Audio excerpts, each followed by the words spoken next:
Hello and welcome back to Dark Souls 3. Last time we had a look at the Cathedral of the Deep, and today, at some point, we'll have a look at the Farron Keep, basically the poison swamp, Miyazaki's favorite area to design. But before that, I wanted to tell you that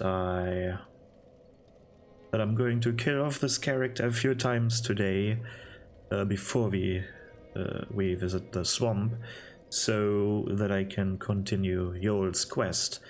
I've said I wanted to do this off camera, but I'm not really sure if he offers new dialogue options and I don't want to miss that. So I'm just eating myself off here.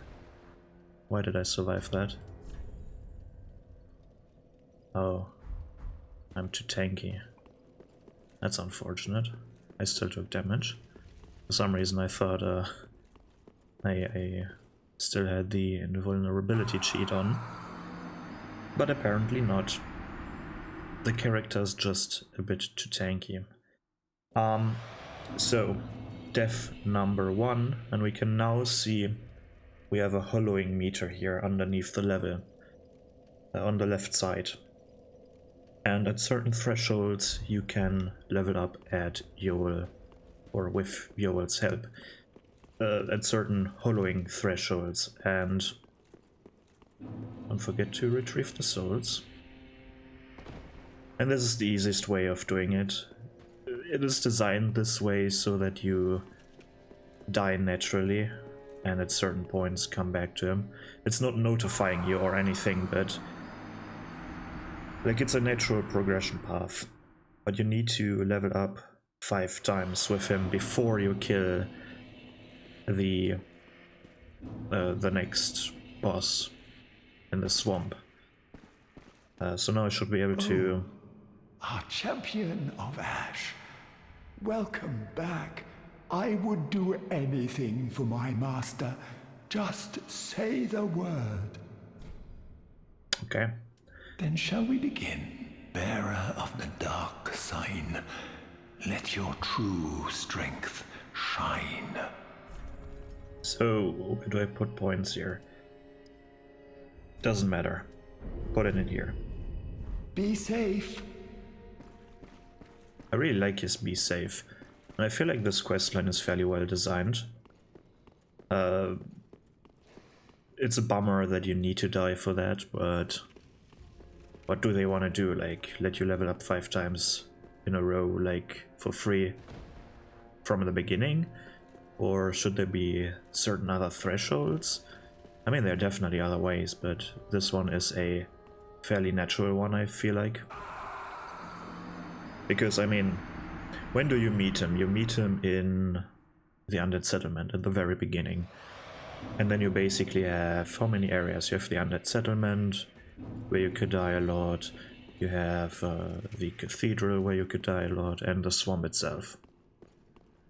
And I mean, these are 3 areas that you have to die, so to speak.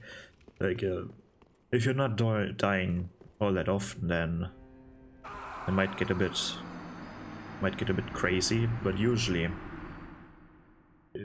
you know how you do the questline, or on your first playthrough, usually you die quite a bit, just because you don't have the knowledge yet, right? When is the next threshold? One is at 2, the other one is at 6. I have 6 hollowing right now. Let's go to Yoel again. This is now the 3rd time that I can level up. You can do this up to 5 times. Oh, I would do any... Okay, the same dialogue. Then shall bear. So, more vitality, it doesn't matter where you put the points in. Champion of... Thank you. Not quite safe. And this is, by the way, how the character looks now. Currently, not that bad, but let this continue a bit. I think I'm walking around like this for now, so that we can see the hollowing process. Luckily for the last one, like, I'm right now aiming for 12 hollowing. And by the way, every time you level up, you get one of these dark sigils. And this is how much hollowing you get, I think, when you die. So currently we are at 6. Wait, is that true? The first time drawing out strength is for free, then you have 1 sigil. You die, then you have hollowing number 1. Then you die again, hollowing number 2, which is the threshold. Then you have 2 sigils. Dying again adds 2 to that. Yeah, and the next threshold was at 6. Yeah, that's true, okay. Everything works out fine.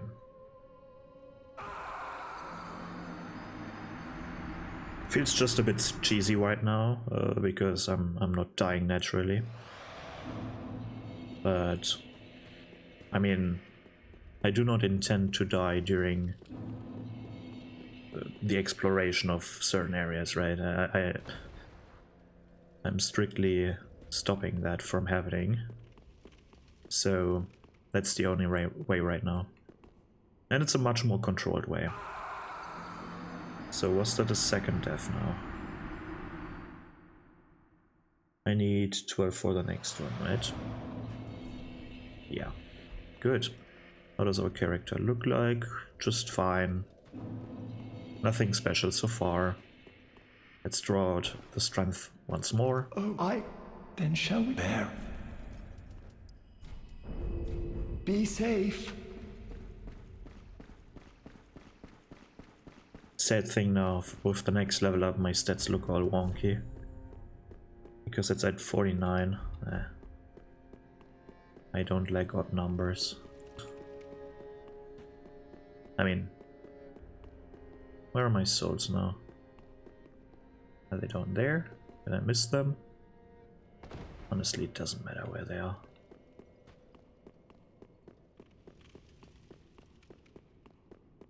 Do I have souls? I said it doesn't matter, but... Oh? Why can I see my soul count? Oh, up there, okay. I retrieved them. That's what I wanted to know. And this was now the last death, because this now adds... we were at 12. And this one adds 4. Landing us... Ooh. We don't look that good now, do we? Ooh. We're starting to hollow. Okay, let me retrieve that really quickly and put a 1 in here so that I no longer can die or take any damage. I do not know if that includes fall damage, so quickly let me see. Okay. Now last time with Yoel. Last time leveling up with Yoel. And we look quite, are our eyes gone already, or are they just brown? Oh, that looks ugly as fuck. Ugh. Hello. Oh, I would... Then shall we begin? Bearer of the dark. So this should be... Let's see if we get dialogue here. Be safe, our lord. Oh, that's a different tone. Oh, our champion, I would do it. You have it. All will soon be clear. Okay. As I have said, alas, but we pilgrims, that those branded. Still the same. Still the same dialogue. So, resting at a bonfire should kill him now. So let's do that. And put on clothing again. That one. Okay. Let's see, he should lie down there. Oh no, he's not dead yet. Do I need to reload the area? Like, let's travel back here, I guess. Because resting at a bonfire... That's so strange. Like, I think resting at a bonfire should reset the world. No, he should be dead. Yeah, that's kind of... like, I think resting should be enough, but oh well. Nothing to do here now, but now we have her. Oh, prithee, art thou good Yoel's master? I am Yuria of Londor, a close friend of his. Thanks to thee, your soul is redeemed. Allow me to express my gratitude in his stead. Another matter. Thou a lord art thou not? Bearer of the dark sigil, and our Lord of Hollows. For the time thou remainst our Lord, we of Londor shall serve thee. And I, of course, am also thine. Alright, she sells the same things as Yoel, at least the same magic. She also sells us the Dark Hand, which is nice, and some rings. This one makes you look human again, and this one makes you look like a phantom, like the white shine. Well, let's talk to her. Good Hollow. I'm afraid I must say, Orbeck of Vinheim is a cause of much consternation. He proclaimeth himself Lord of Hollows. If left alone, he may one day imperil thy rule. Fall to this matter yearly, else we are unravelled. Decisiveness is the mark of a true monarch. Orbeck of Vinheim, if left alone, fall. Okay. Till we meet again, may the dark sigil guide thee. Okay, she wants to get rid of Yoel, of Orbeck, the magic dude that we... I don't even know, like, that we not rescued, but hired to teach us. I'm not really sure why that is the case quite yet. I remember there's something that I want to do now as well. I should have the expensive tower key. Yes, I do have the tower key. So now that we've unlocked patches, come on, let me pass already. Now that we've unlocked the patches thing, we should be able to get trapped by patches once again. Let's use this tower key to finally access this tower over here.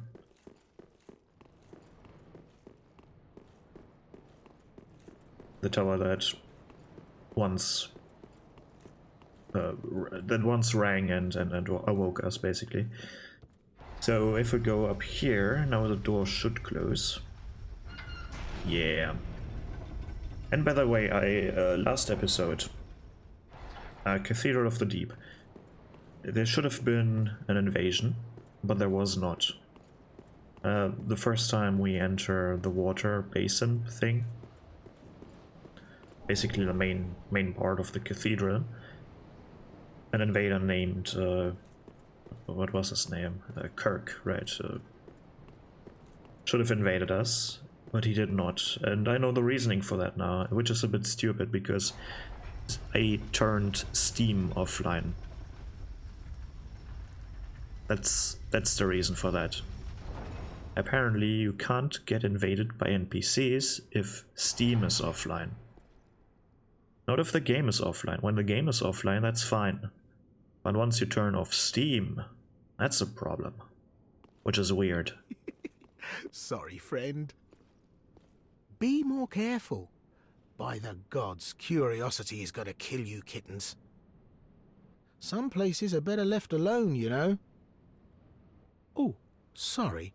Am I a tad too late? You know I have homeward bones, right? Have no fear. There's beauty in death. Besides, you're surrounded by ladies. Every man's dream, right?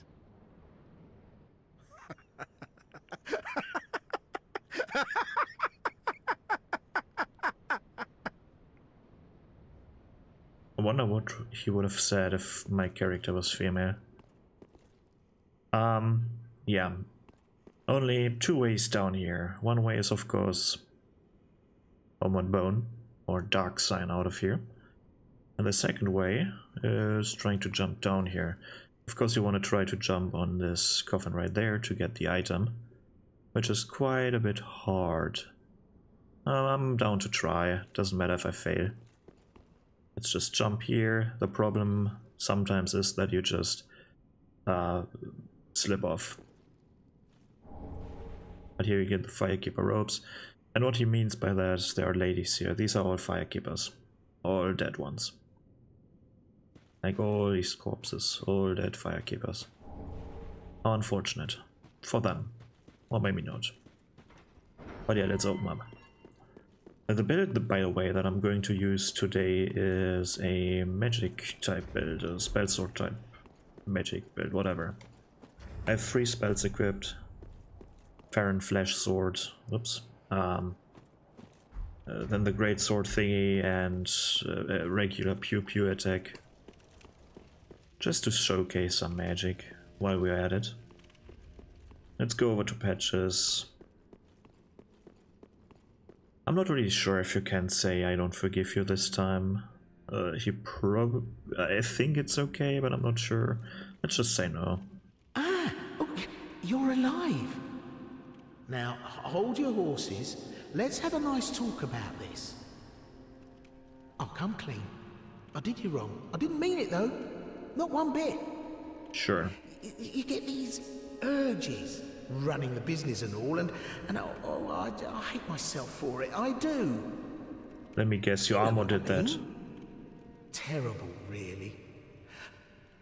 But I can see you'll forgive me. You're alive, after all. And that's what counts, right? Let's say no. I think he should...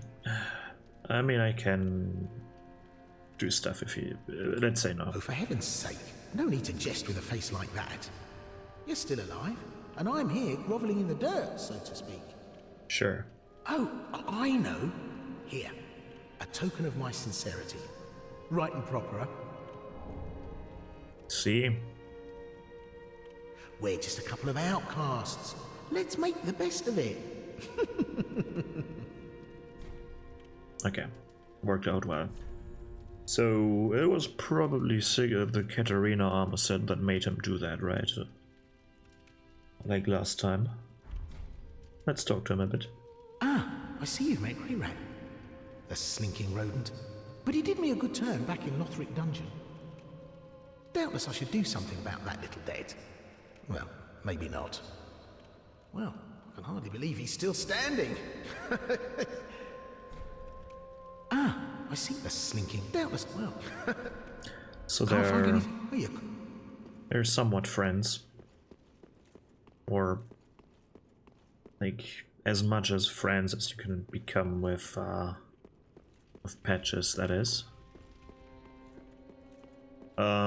Let's talk to Orbeck and see what happens, or if he has any dialogue about Yuria. Back again, I see. I suppose this means you're after sorceries. Nope. It is folly to claim lives recklessly, friend. Do not be tempted. No matter the victim's stature, every killing has a consequence. Well, he knows about Even that. as I bloodied my hands, I never realized this simple truth. There I was, the very definition of a fool.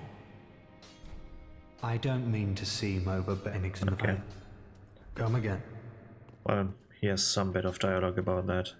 But yeah, I think it's not very clear, but he is an assassin. Mage assassin, whatever. But I guess up to this point it's not really clear. It's been hinted at right now, but other than that we don't know about that yet. So let's go back to the Crucifixion Woods and jump down the hole or climb down the ladder, whatever. And then we finally are in the swamp area. And we have our mission. Similar to... let me quickly run away from these crabs. But we have our mission. We have to find some scrolls to give to Orbeck. Otherwise, similar to Yoel's quest, once we kill the the Watchers, whatever. The Abyss Watchers, that's what they're called, right? Once we kill them, we fail Oryx's quest. He will no longer sell us magic. And we'll fail Yold's quest. We can no longer do the his quest line. So we've done that part with Yoel, but now we have to finish Orbic's quest line. Oh, I was missing a spell that I wanted to use here. Let me quickly tune it. Because I want to be a spell sword, right? I want to bring that one too. Kind of hard to memorize the order. Oh, that's this one. Then the sword next.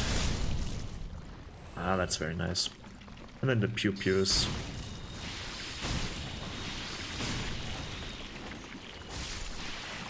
Might not be the best.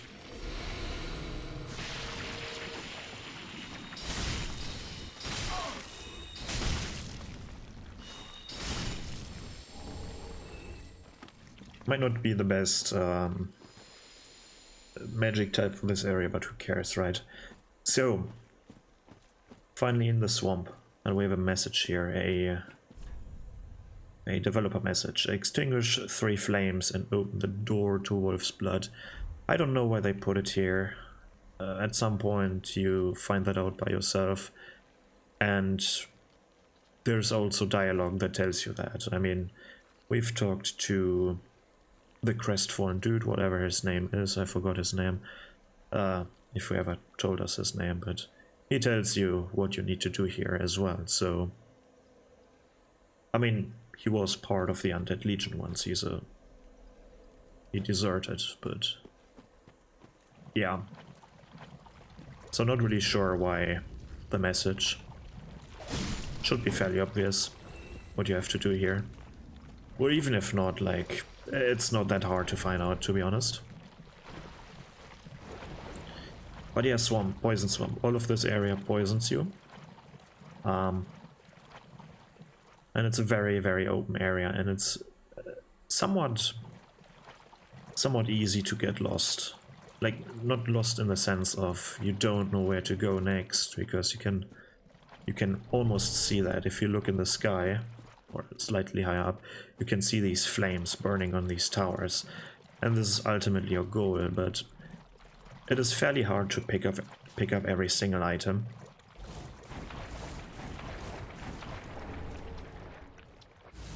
And there are quite a few routes that you can take. I'm not really sure which one I take right now, but we'll see.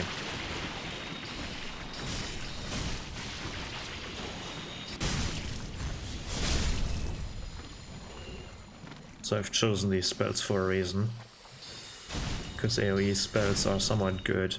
And I really like these melee spells. That's something that was missing in the previous titles, like these fast attacks.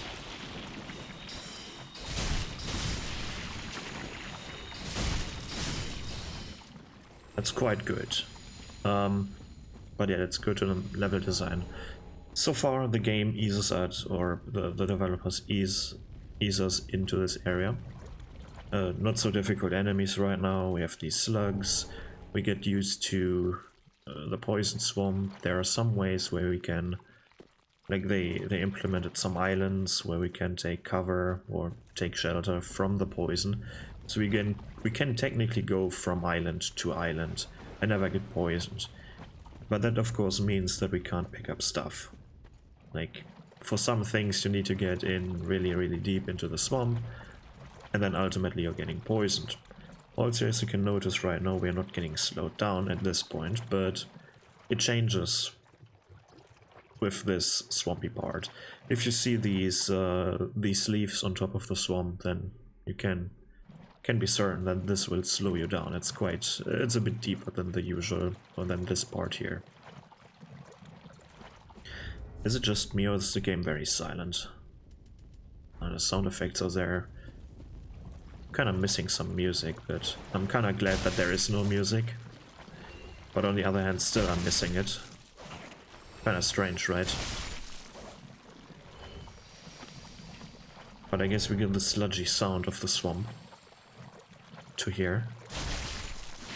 And currently only the occasional dead slug, but soon enough that will change. There are quite a few more enemies in here than slugs.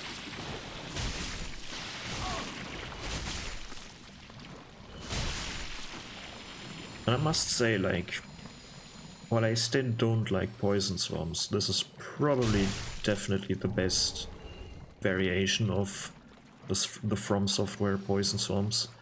There's actually something to do here. You have some sort of business down here. But I don't know, it doesn't feel as bad. It probably helps that the poison itself doesn't hurt that much. It lasts fairly long, but it's not as damaging. But now we have our second type of enemies, which are these goat-like creatures.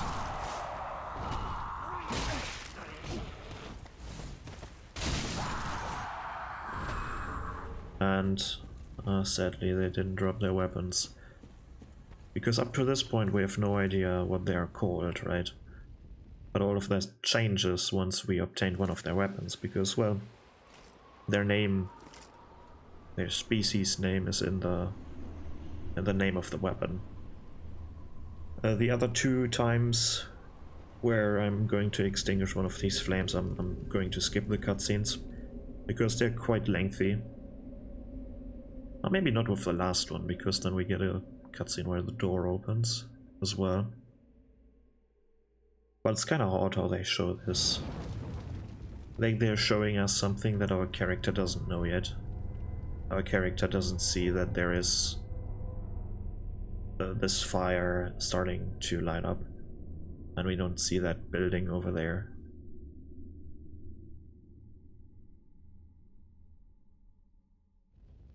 But yeah. There's also a developer message here with the same message.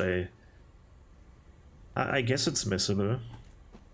I guess it could be taken as just an object in the world.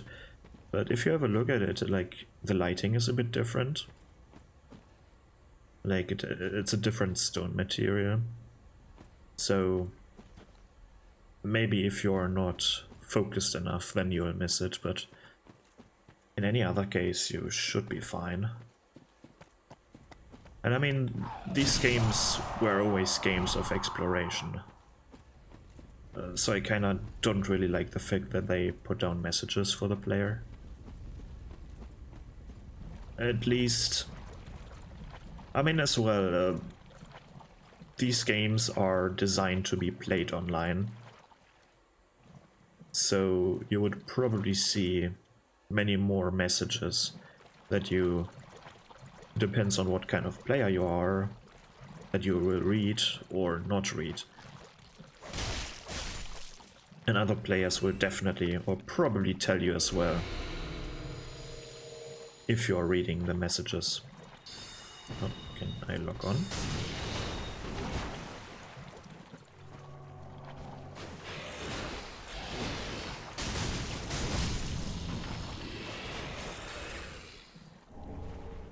Ooh.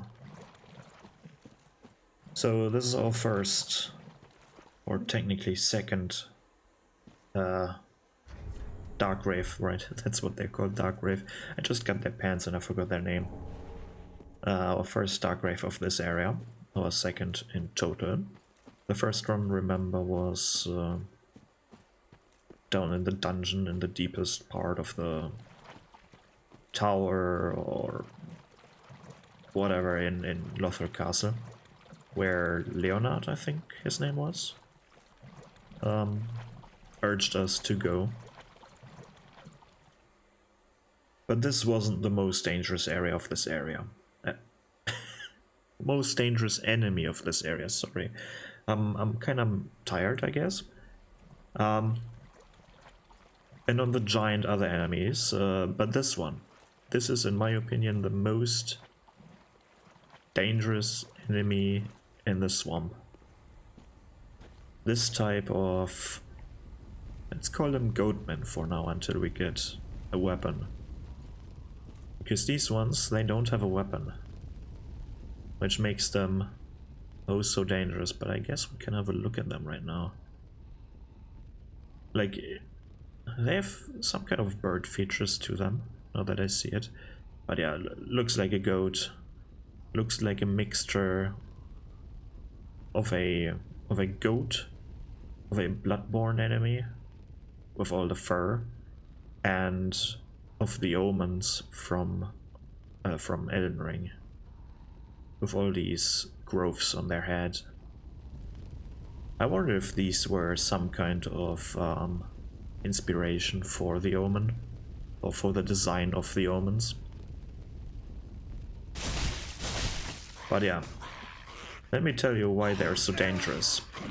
Because of that. Because of this grab attack. That hurts like hell. And they chain it. They like to chain that one. They're also buffed now. I want to showcase the other attack where they jump. But this one will only try and grab me. Come on, jump. No, no, no. Yeah, this one. So they're fairly dangerous. I would have been dead after the second grab, I think. Like, usually you survive the first grab, but once they get going, and you start panicking, probably, it can be over fairly quickly. These ones, on the other hand, which look fairly similar, are a joke in comparison though. These ones, like standing on all fours, are a joke. But yeah, let me quickly go through this swamp area. I'm not so much a fan of this deep area where you're getting slowed. I'm more of a fan of the swamp parts where you can walk normally, but this here gives a quite the nice dynamic in between different fights. Like, and you have some decisions to make. Like, you have these fairly simple enemies. They are not very difficult on by their own, like on their own. But once you're getting slowed, and once you're threatened by multiple of them, it becomes much more hectic.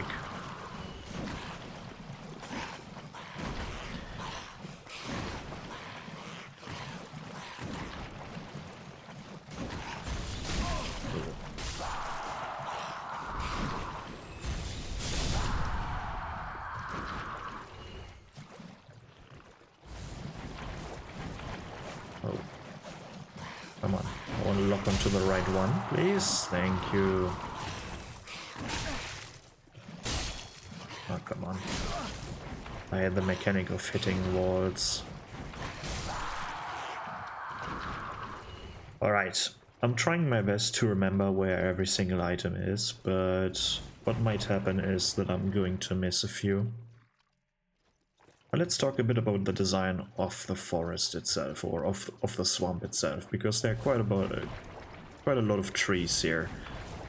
So even though it's a poison swamp, or a poisonous swamp, it seems to thrive.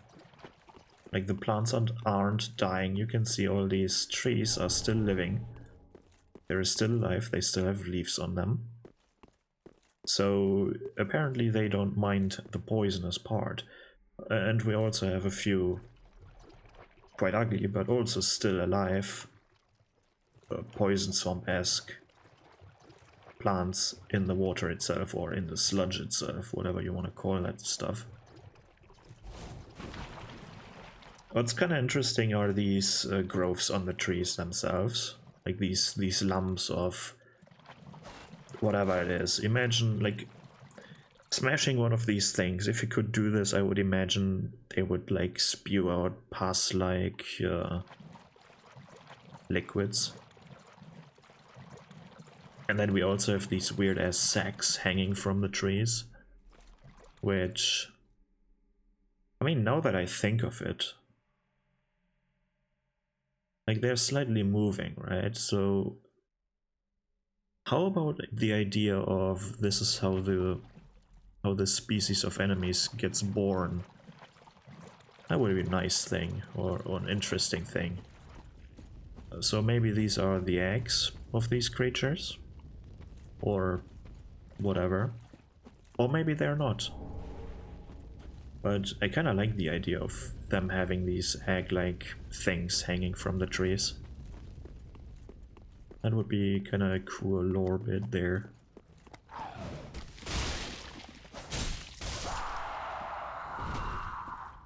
But yeah, I think it's time to loot one of their weapons. Come on, let me skip this cutscene. So we know how they are called. Because up to this point we don't know that. Or maybe we do by some kind of item that I've picked up. But as you can see, the progression through this area is fairly easy. You can go from tower to tower in a circular motion.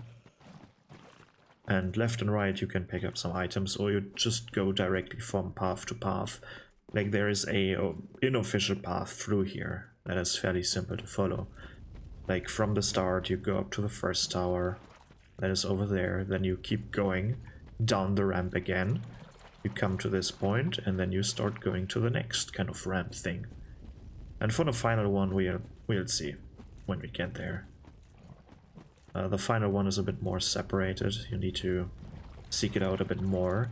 But let's go around this path here now, because this area, holy shit. This encounter is now a bit dirty. Because we have 3 of these biggest creatures, which are their elders, basically. They're the more older and more dangerous version of the regular enemies that we have seen before. And the trick here is to lure them one by one, of course.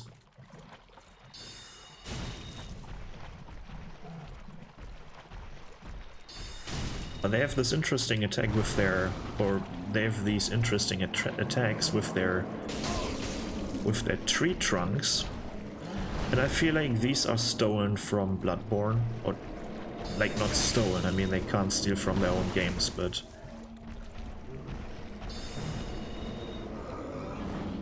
especially like I guess these red skulls are supposed to be like evil spirits or angry spirits, maybe not evil, like they're not inherently evil, but like, you have this thing in many games, in many fictional parts, in fictional media, where you either have singular strong spirits or ghosts that haunt the enemy, or not the enemy, that haunt the player, like as an enemy type, or in this case you have like enemies that can unleash these ghosts to seek out and avenge themselves, right? These are vengeful spirits, basically, they're spewing out. But we haven't seen that really in this game before, right? We've seen this from Bloodborne, where we had this, I think, gauntlet that we can squeeze and unleash these red skull spirits ourselves, or we had Marta Lugarius as well, who could do some of these attacks. There are probably other enemies that use these. But in this game, it's quite rare we have these creatures. And I think remind me if I'm wrong, or correct me if I'm wrong, I should say, but the only other enemy that uses these red skulls is, what's his name? It is Gale in his boss fight at the very, very end. If I remember correctly, maybe there's another enemy somewhere in the game, but I don't remember it. And these are not released from the Elder themselves, but from the tree.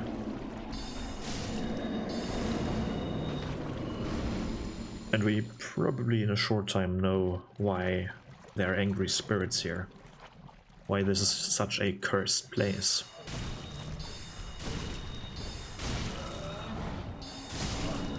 Because, I mean, from the lore that we've gathered so far,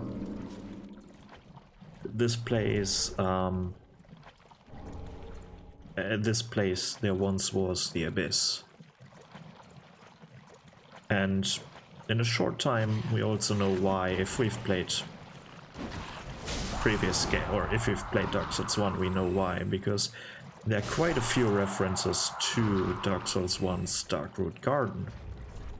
The first, of course, being now killing these 3 enemies. We get Ferris's head, broad-brimmed leather hat, traditionally used by master archers, and especially favored by forest-dwelling hunters. The name Ferris is said to have once belonged to a hero, but is now more widely known as a style of head. Okay. Then we got a bow. A black bow of Ferris.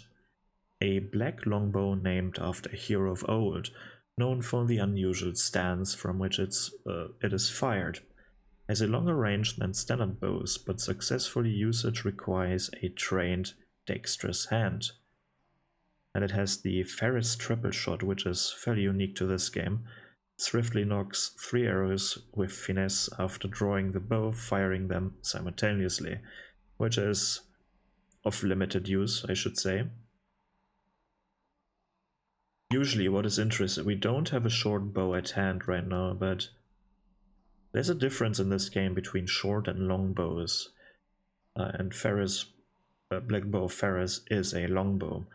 Because usually, in this game, not in Dark Souls 2, but starting from this game onwards, is short bows, if I remember correctly, they have like running animations, or you have a running draw basically, and after a roll you can also do a quicker attack. And I'm not really sure, but maybe you can fire them a bit faster, the short bows. And then long bows like these take maybe a bit longer to draw, maybe not, I can't remember that part, but they don't have a rolling or sprinting animation to them, or sprinting attack. So, and this one with triple shot, it's meant to hit multiple enemies at once, so I don't know, I feel like this should be more, or would be better on a short bow. But yeah, I've read the item description, and then there was another thing. Wasn't there? There was not, okay. There was no other things so far.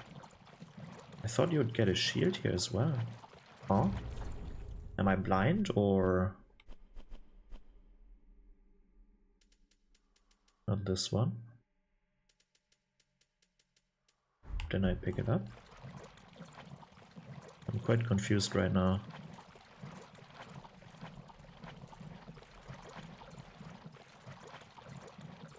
Excuse me for that, but I'm a bit sloppy today, but I think that's fine. But I thought I would get a shield here. Oh well. Maybe the shield is somewhere else, or... Last time I check, I'm sure. Last time I'm checking this. Not this shield, you get this from earlier. Nope, nope, nope, not this one. I mean, we've gotten a stole shield early on, but I don't think it's telling anything useful. No useful information for us. Ah. Maybe somewhere else in the swamp area. Maybe somewhere else then. But okay, let's quickly see if there's an item here. There shouldn't be, nope. I'm always thinking there's an item here, but there is not. This one I'm going to pick up later. Okay. Did I see an item there? Deep swamp alarm.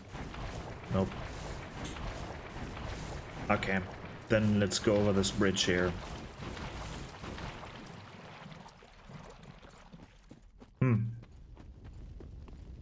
I thought... I'm really confused right now. But okay, no shield for me. For some reason, like... It's probably another enemy that drops this, or another location where you can get it, but for some reason I thought you could get the shield here from one of these dudes from Dark Souls 1 of the like the forest guardians from Dark Souls 1. Huh. So where's the spell? Let's use some ranged magic here to shoot no one. Apparently.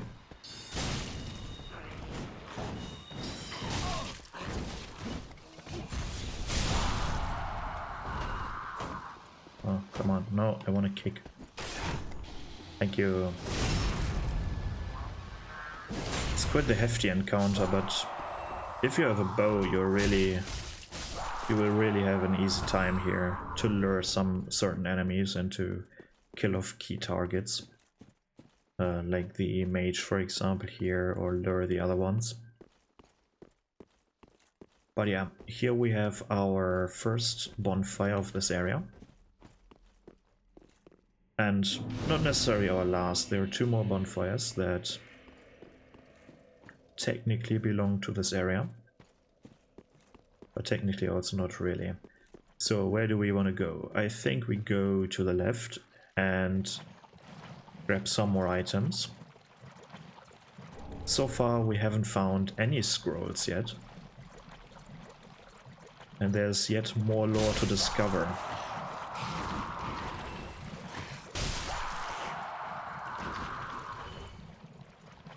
And here we have a crab. But we also get help with this crab. Like, it's fairly dangerous to fight the crab right here. But we have a white birch here. Ooh, gets staggered. Ooh, gets staggered once more. Goodbye. Lingering Dragon Crest Ring. Why didn't this one impact? Kinda weird. Okay, let's read this ring, and I think I can equip it already because it's extends length of spell effects. That's nice. A special ring given to those who are deemed fit to undertake the journey of discovery in Vinheim, home of sorceries. Apropos the Dragon School. No, apropos. How do you pronounce that word? I don't know. To the Dragon School, the seal depicts an everlasting dragon. A lingering dragon symbolizes, weird formatting again, the true nature of the consummate sorcerer. Why do they...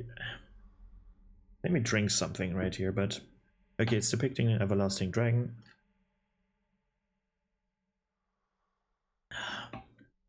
That is... Sure. But the strange thing is, like... nothing about this lore, even though I don't know what 2 words mean here. But why does this happen? This happens quite a lot in item descriptions, where you have, like... Where the formatting is kind of off, where you have, like... In this case, a lingering dragon. Then... What is it called? And then symbolizes, has its own line. Like, you go 1 line lower, then symbolizes, and then it feels like they just pressed enter again, and then... Like, this happens with quite a lot of item descriptions. Like, we had the... Like, here, for example, as well, like the Great Swamp Ring. It is believed that the salamanders are the... descendants... enter... of demons. Kinda strange how this keeps happening. But okay, there was a crab, and there is another tree over here, a white birch. And this is the final white birch. There are no more white birches where... And I wonder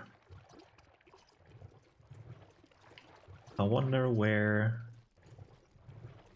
Like he was shooting from there, wasn't he? Let me see. Yeah, there goes up there. Then we're in the Road of Sacrifice. Yeah, should be come from there. But this time we can't really see the tower. Maybe we can see it from the bridge, but not from here. And ooh, the Crown of Dusk. Quickly pick up the last items here. Let's go this way. But the Crown of Dusk that we just got here, I wanted to equip the ring with the weird formatting. So, feathered crown bestowed upon the Princess of Olasir, land of ancient golden sorceries.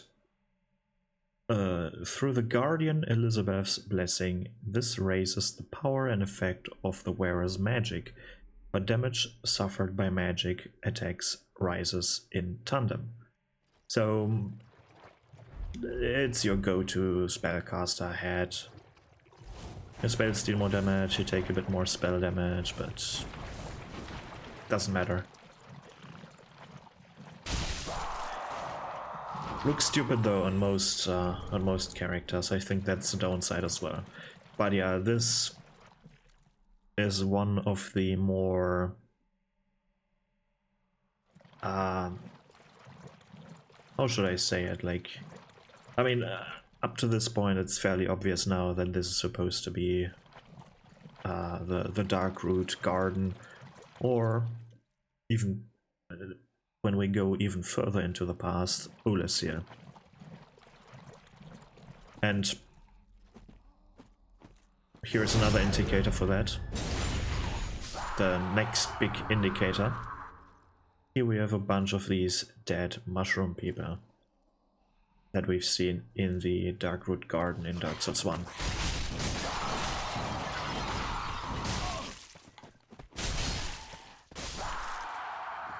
I really like these daggers, by the way. Bunch of dead mushroom people and Sage's Scroll, the first scroll that we get here. Isn't that nice and exciting? Sage's Scroll. Scroll containing sorceries of the Crystal Sages. As any sorcerer knows, sorcery is a talent, and these sorceries were refined to nurture a very special talent. Okay, I'm interested to see in what sorceries these scrolls bring us. Because honestly, I can't remember what spells we get from them. But to recap, in a short, let's go up here and then recap, because this is a good vantage point. Or maybe we shouldn't recap from here. Let's quickly, like, let's read this again. We got the Sunlight Talisman.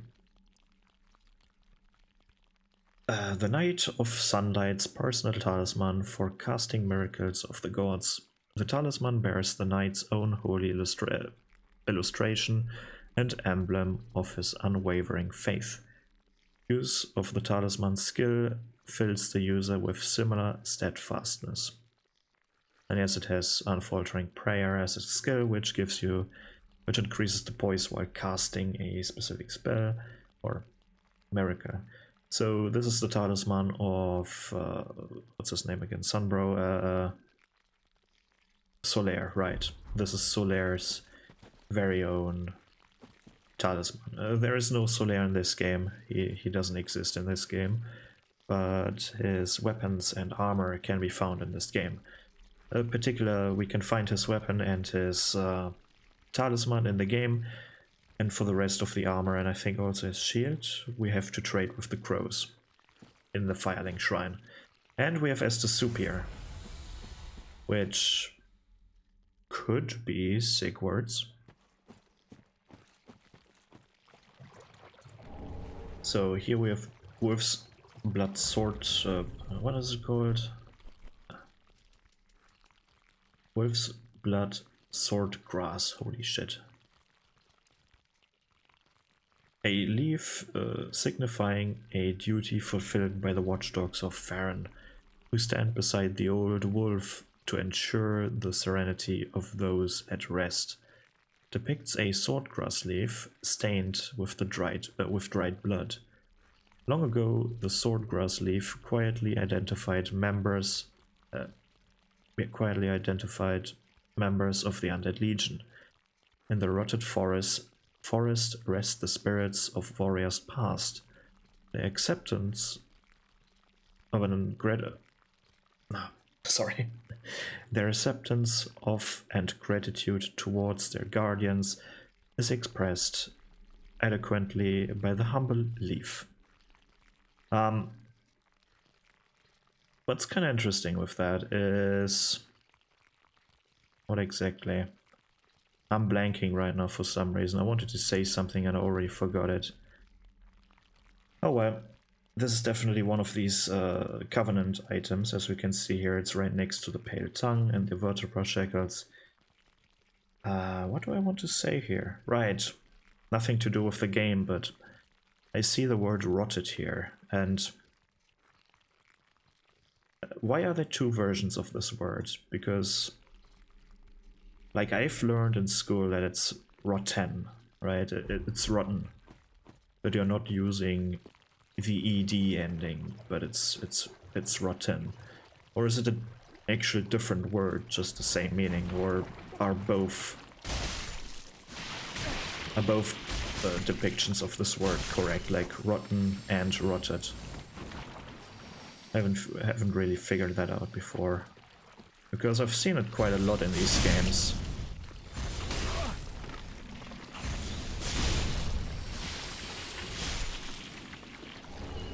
Would be nice to hear an explanation from someone who has knowledge with that.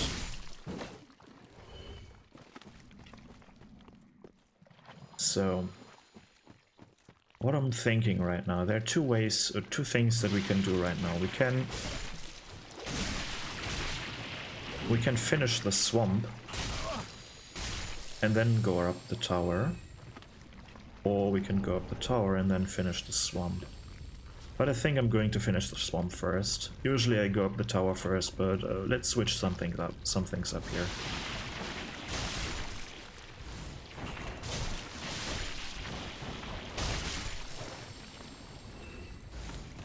Man, clerics are going to have it so easy in this place. Because up to this point you have like your regeneration, healing magic or healing miracles. And you also have a miracle that cleanses poison.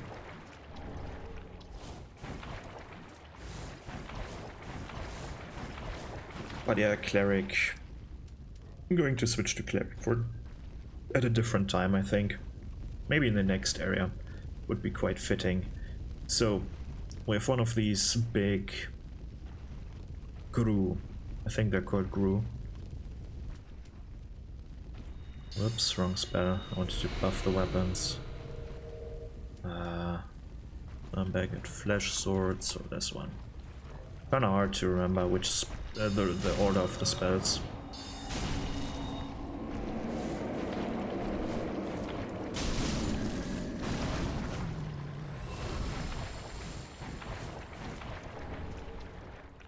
It's kinda annoying how staffs have their own Ash of War. Like, you can buff your staff, which is nice and all, but that means that I can't use quick step while wielding the staff on the other hand.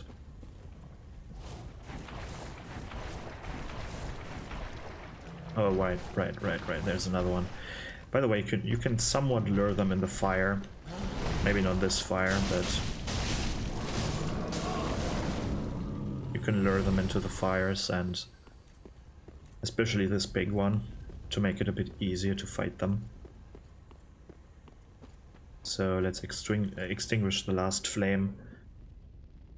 I guess I have to play this cutscene now, so that we can see how the door opens from extinguishing the final flame. Ooh. Last flame lights up. And the big, chunky ass stone door opens. Such a weird trial. And it looks so dark and uninviting. I wish it was that dark when we get there. Looks quite moody, doesn't it? I kind of feel like sometimes this game is way too bright. So, it's not a smooth path. Sometimes there are still things where I have to go back and do a bit of backtracking with this route that I'm taking right now, but for example, this item over here, could have gotten it from the beginning, because this is where I'm looking at right now. In this direction there's the beginning, but I think we'll have to look at that from upstairs when we get there. And as you can already hear, there are basilisks in this area. But I'm wondering, why am I not getting invaded? Oh, right. I'm not getting invaded because I'm not embered. Last time I was embered.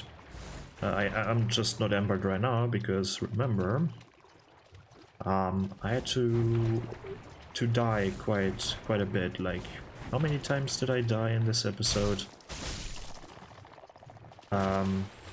Was it like 7 times? 2 for each level up, and then for the final one, only once. Equals 7, right?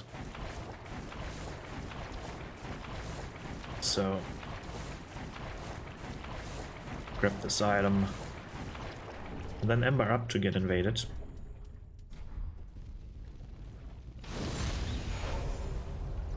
And here we see something that I like and that I dislike about this game a bit. I like that different playthroughs or different actions reap different rewards. But I also don't like that you can get everything in one playthrough. Right, that's the completionist in me that is kind of disappointed.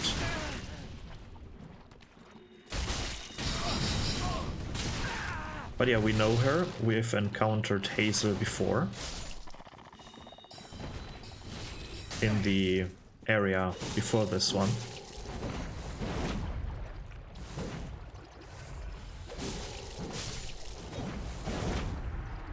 What I kind of find unfair is that she's not getting slowed, and she's also not getting poisoned by the, well, by the swamp.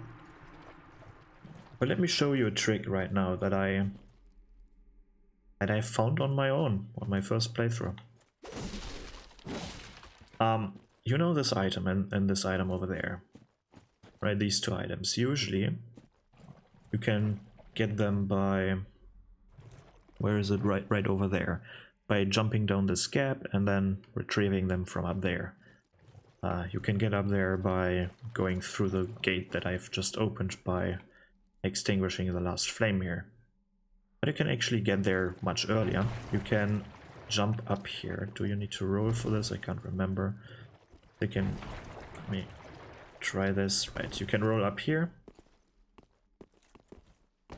Oops. That was a mistake. Kinda rusty with this, but roll up here again. Jump to the next part. And jump up here. And then you get the holo gem and this atonement. Right. The atonement spell, let's read this. It's our first dark miracle. Miracle given to those cast out from the Sable Church of Londor. Attracts more attention from foes.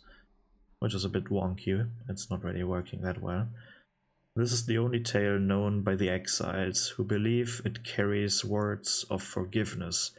Cursed journeys too must ultimately come to an end. And I'm saying like this spell is almost useless, because they've implemented a very, at least to me, very unknown targeting system or aggro system. Because if you've, oh, excuse me for that, it was probably loud. But the way the targeting or the aggro in this game works is very strange. As you can see, like, it's not damage based. It has some other some other kind of workings, because if I summon 2 NPCs and they're the only ones fighting the enemy, sometimes the boss still decides to attack me, for example. Right? I just want to visit or visit. I just want to watch NPCs fight the boss, and the boss decides to aggro on me all of a sudden, so I have no idea how that works. This one makes it more likely that the user is being targeted. It's not a guaranteed target, by the way. Like, I've used that in the past, and it was not a guaranteed I'm getting target spell.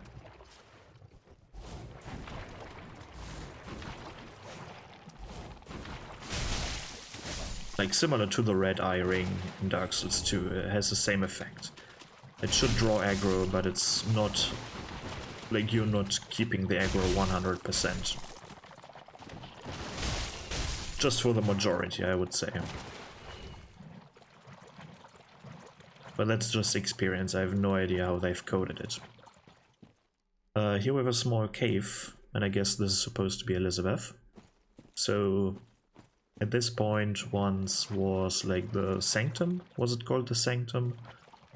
Where, I mean, Elizabeth is stuck, right? She's a mushroom, she can't walk, unlike the other mushrooms. I guess she has her roots, or what is it called with mushrooms? Is it called mycelia? Like this network underground.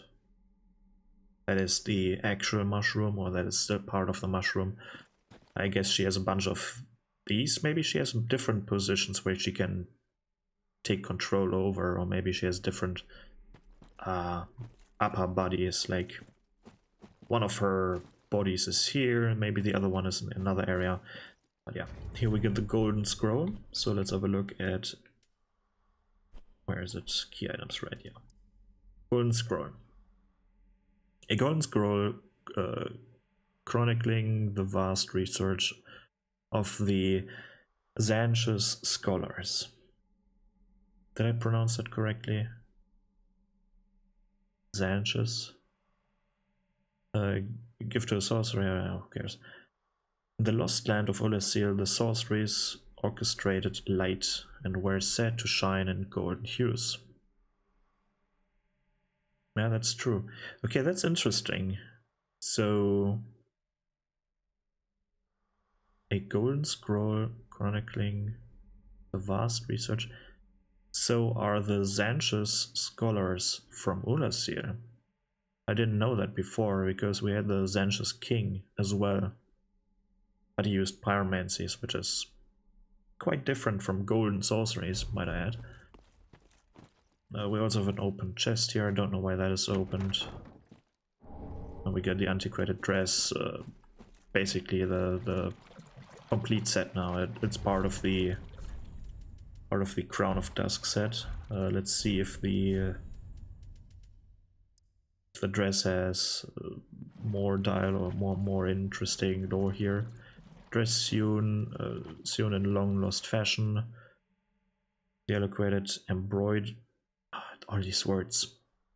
Embroidered ivory, colored silk is imbued with ancient magic power. No protection is offered by this garment, as it was never intended for battle. Kinda interesting. I mean, is it?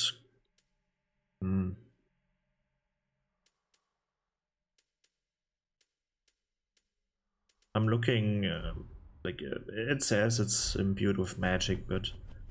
So I was looking at the properties, if it has especially high defenses in some aspects, but no, they're fairly mediocre. Because of, as we can see, like, the physical absorption is very low, but I guess it has fairly high curse resistance. But not as much as this one, for example, so... Oh no, it has more, but... I don't know, like... For a magical item, like... For an item imbued with magic, I would assume that there is a more hefty impact in magical protection than it is right now. I want to quickly see if there's something in this corner that I haven't picked up yet.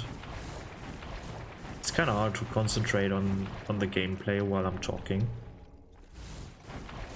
I have to split my attention with that, and it's getting quite hard sometimes. This is why I probably should stop at some points. Oh no, this was just the belly of this lizard that was glowing here. Like I thought there was something here because of that. So let's see, 1, 2, 3 should be the buff. Because there's a final one or a second final one. Is there another one patrolling here or not? No, there's not. Good. So this was technically the swamp. So, but we're not done yet. There's this bridge part that we weirdly can access with a ladder. I wonder who built this ladder.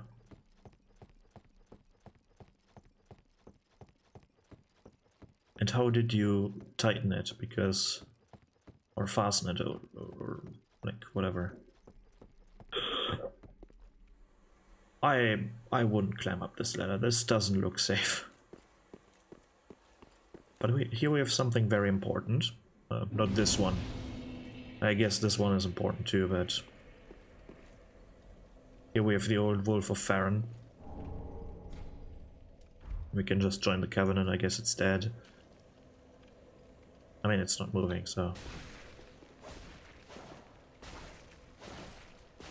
But yeah, this is the old wolf of Farron. Maybe the reincarnation of Sif. Maybe. Probably. Or the successor of Sif. Because we can clearly see this is not Sif. Sif wasn't a black wolf. It was like grayish, white grayish, whatever. And was bigger. Sif was way bigger. Or smaller. Depends on when you saw him, right? But yeah, this is not the important part I was talking about. The important thing that I was talking about lies behind a hidden wall here, but let me quickly get rid of this crystal lizard for some reason. Because this is a hidden wall. And we can see this item hanging here from down there. But this is the Dream Chaser's Ash. Yes, I have the Paladin's Ash as well. Dream Chaser's Ash. Umbral Ash of one who dreamt of joining the Undead Legion. With this, the Shrine Handman will prepare new items. In the end, the Dream Chasers who wandered aimlessly in the rotted forest found a sense of fulfillment. So I guess this person failed. Clearly failed to join the Undead Legion. But it was their wish, alas. Is this how you use that word? I don't know. And for some reason the Handmaiden has something to say about this ash. But this ash is also important for Ciri's questline. For some reason, I don't really know why. I see not really any connection between Ciri's and this person. But there is. And we will see shortly. But now we have to beat up a demon that is almost turned to stone. No fire is burning in this one anymore.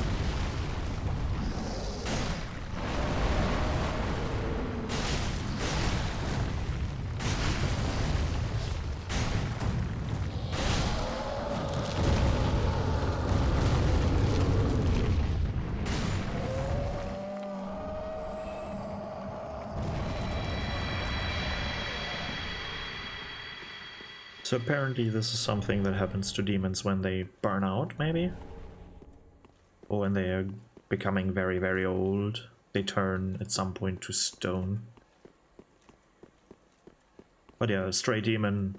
It's a demon from Dark Souls 1. Like the tutorial boss, or the one that was in the underneath the tutorial boss. So, right. And if you have a look at the soul, it's quite pale in comparison to like a normal soul. But it's also not corrupted. At least it doesn't look corrupted, it just looks a bit pale. soul of the stray demon, one of the twisted souls, steeped in strength. The stray demon, now lacking even a trace of flame, was once the gatekeeper of Lothric. And once again, this weird formatting where flame is also standing alone.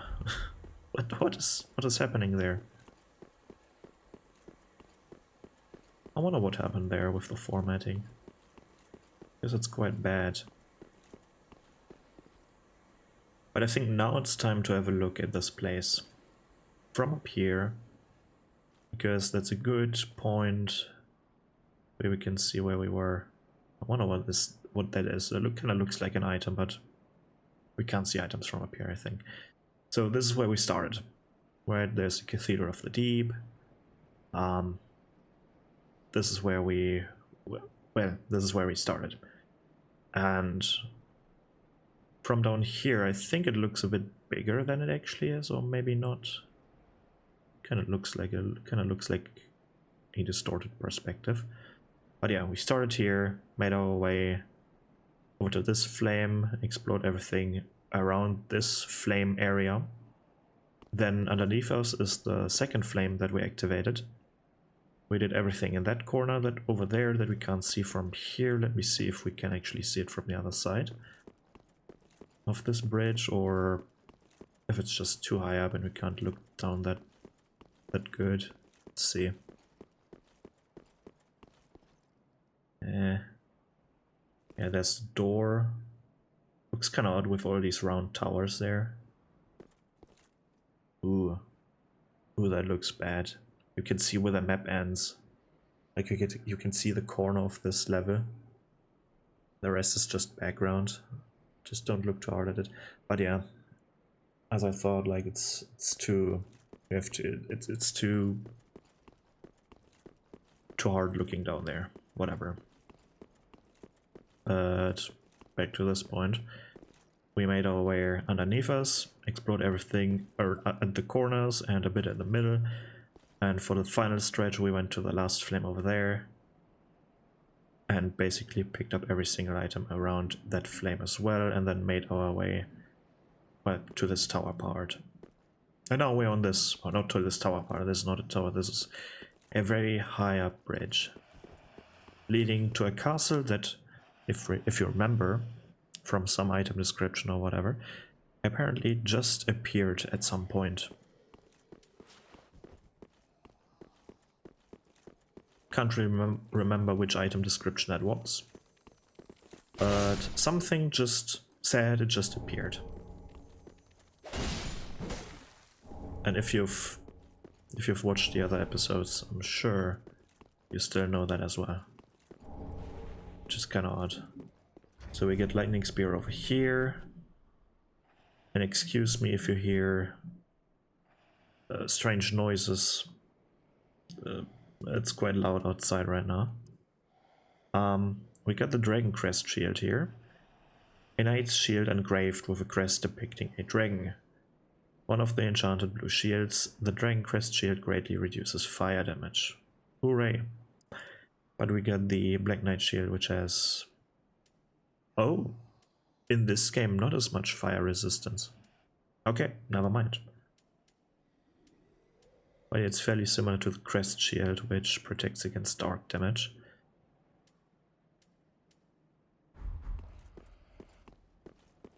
And we got Lightning Spear as well.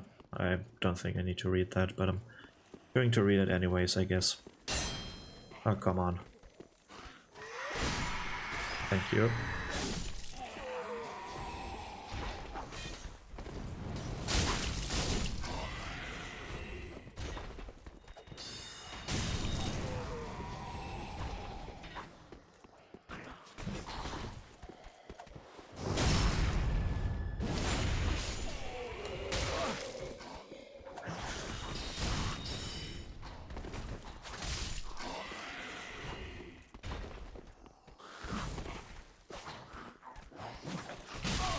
Quite the short range, right? Come on.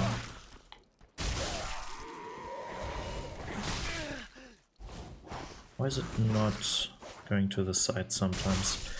That doesn't matter. This place right here is a bit strange because there's really not that much to do. I mean, I take that back. I mean, you have a half of a boss here, like, but like this feels so empty. This part here, even though you have quite a few enemies here and a dragon and like 3 crystal lizards. Like this part feels empty. But now to the thing that I find very, very strange about this. Like, this is the bridge leading from the undead settlement to Castle Lothric, or Lothric Castle, whatever. So you would assume that the towers on this bridge or that this bridge is from Castle Lothric, or Lothric Castle, to the undead settlement. But it's a bit weird, because it seems like it's from the undead settlement leading to the castle. Why do I say that? If we have a look at this part here, like if this was property, let's say, of the castle, then you probably wouldn't place your staircases down there, down this way, but you would place them down this way. Right? And you wouldn't have this elevator. I mean, the reason why you have it this way, like the way why this part at least has been built a bit strange, like with the staircase leading down this path, is so that no enemy can come up this elevator. As you can see, there are no stairs on this part over there, on this gate part over there. Right, so there are no staircases leading to this strip of this bridge. That's because there's an elevator here. So if any enemy comes up from this elevator, then you are still safe on this part of the wall and on the other part of the wall. But that doesn't really excuses the part over here, because there is no, like, this isn't even a good excuse. Because this elevator can only be reached by a ladder. Right? So that doesn't really make any sense.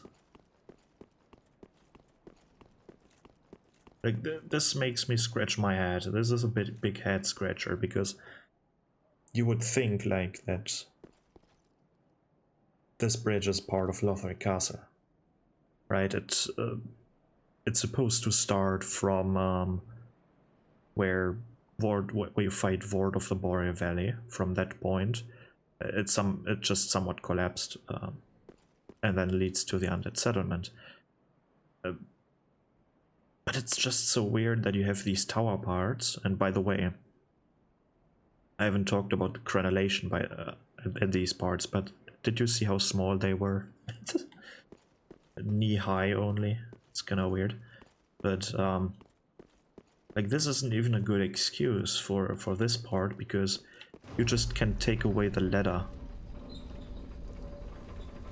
right? Or block the elevator from functioning, and then no enemy can come up from there. Like, the only way of getting to this point, right here even, is with this ladder. You just can kick it down or pull it up, and it's so strange how the bridge is designed. But yeah, let's go and visit the next bonfire. Not the Undead Legion yet, because we still need to bring Orbeck the scrolls.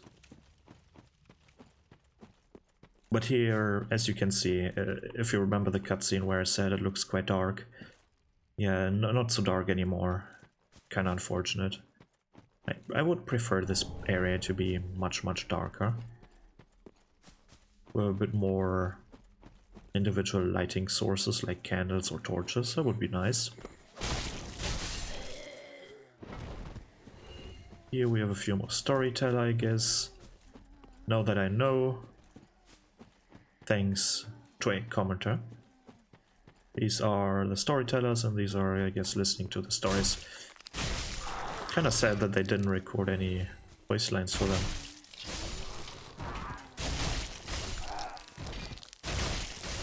It's still kind of strange how there are these mutated bird things, right? There's so many different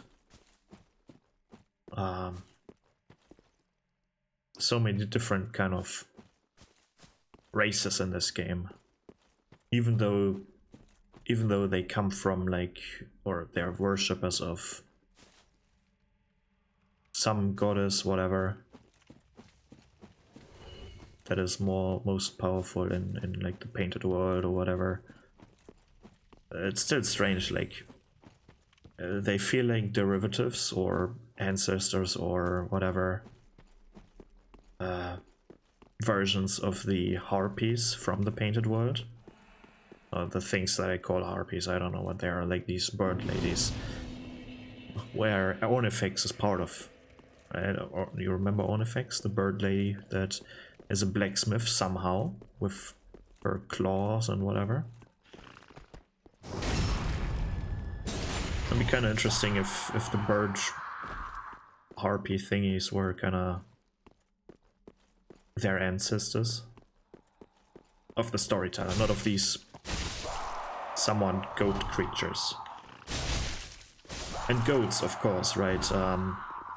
Goats are somewhat of a demonic symbol, right? Of a demon symbol.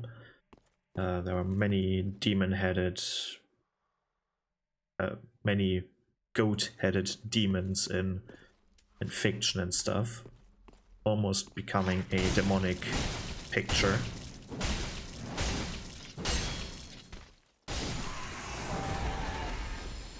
So we will also see this enemy type, like the Gru, in a different area of this game.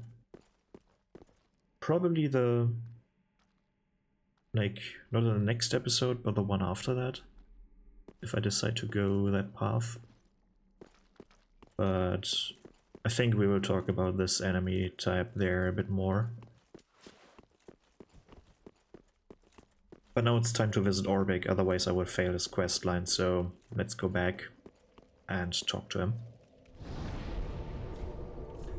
Let's travel back to the Filing Shrine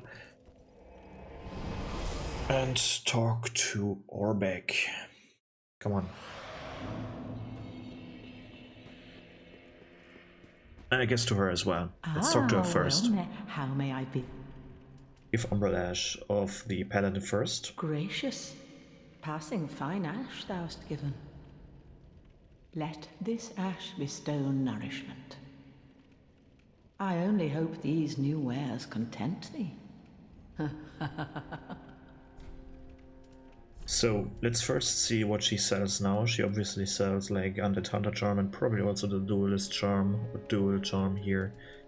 But let's see, we have like the Exile Armor as well right here. Sage stuff, then the Shield Ring, fairly basic stuff. I want to see what the Umbral, what the next, like the Dream Chasers ashes give. Because this one, she has special dialogue with this one. Ashen one, what woeful umbral ash is this? This barren dust, stuff of a fool, won't yield aught. Where didst thou happen upon the stuff? Tell me for the sport. Sure. Oh yes, I see. Clinging to lofty dreams in this dying world, more's the pity. It must come from one most foolish indeed. Wouldst thou not agree? I wonder what she's doing with the ashes. Maybe taking their memories and somehow then manifesting these items in her inventory. I already forgot what is new here. Right, we got the leather armor set, maybe? Nothing interesting there. What else? Like, Were these blooming purple moss clumps here before? Was this hidden blessing here before? Holy water blessed by the Queen of Lothric. There is a grave in Lothric that sees no visitors, a dark place where rootless warriors rest. The Queen of Lothric alone cared to wish the poor souls good fortune. Okay, this links the Queen to the untended graves, I guess.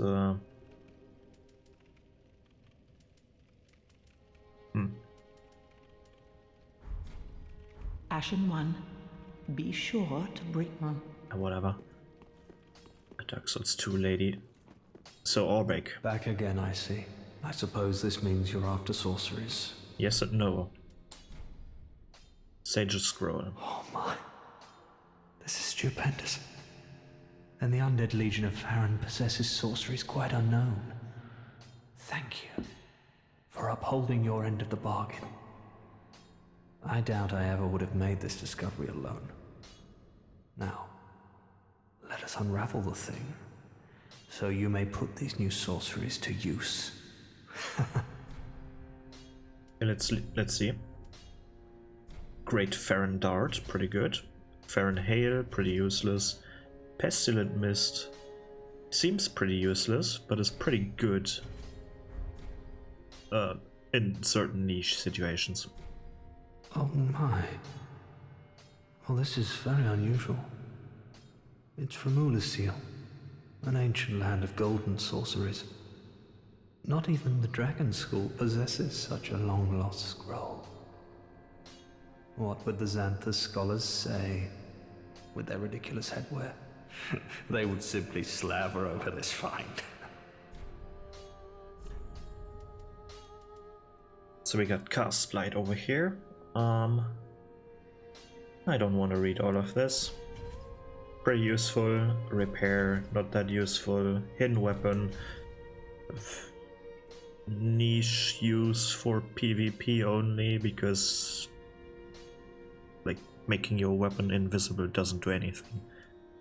Hidden body doesn't really use works. I don't think this works in PvE. Maybe it reduces their sight rate. I need to test that.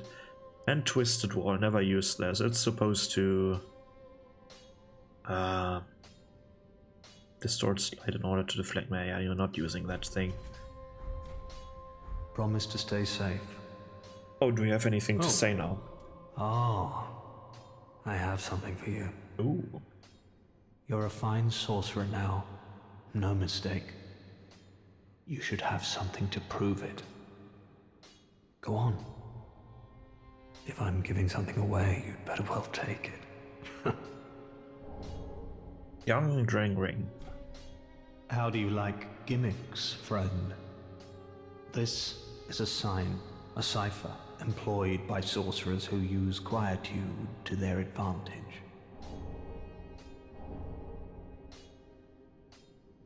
With this, you can be sure to tell friend from foe from your very first encounter. It's a very old practice at this point, but one that you deserve to know. I don't mean to seem overbearing in exchange if I hope. Okay. Promise to So we no longer can fail this quest line. That's good. But quite the bit of lore rings we get here. First, Slumbering Dragon Crest Ring. Ring of a clandestine guild of sorcerers based in Vinheim, home of sorceries. Masks the sound of its wearer. The Dragon School held effective sovereignty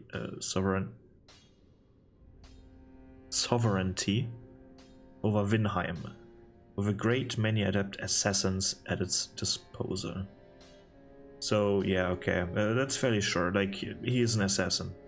He is one of those assassins. And then the Young Dragon Crest Ring.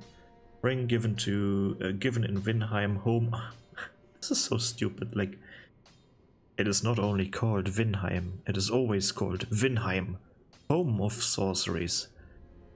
When newly ordained as a sorcerer. Everlasting Dragon, a young dragon represents presages the great length of the journey to mastery. Okay, whatever. I'm going to use this ring because it boosts sorceries as well. Let's get rid of this one. Pretty useful. Anyone else? I'm going to ignore the request of Yuria to kill him. I don't think Rayred has anything. Hello. You can keep the... Yeah, nothing new. Goodbye. Okay. And Yuria shouldn't care really. Speak thy honorable Orbeck of Ith. Yeah, whatever. Till we meet him. At some point she will give up. And I don't think it has any... Let's talk to him Gaining too. admission to the Legion. In Eve, Also nothing new, unfortunate.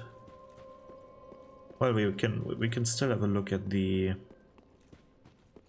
straight demon's ashes here, or ashes soul, or spells. Only this one.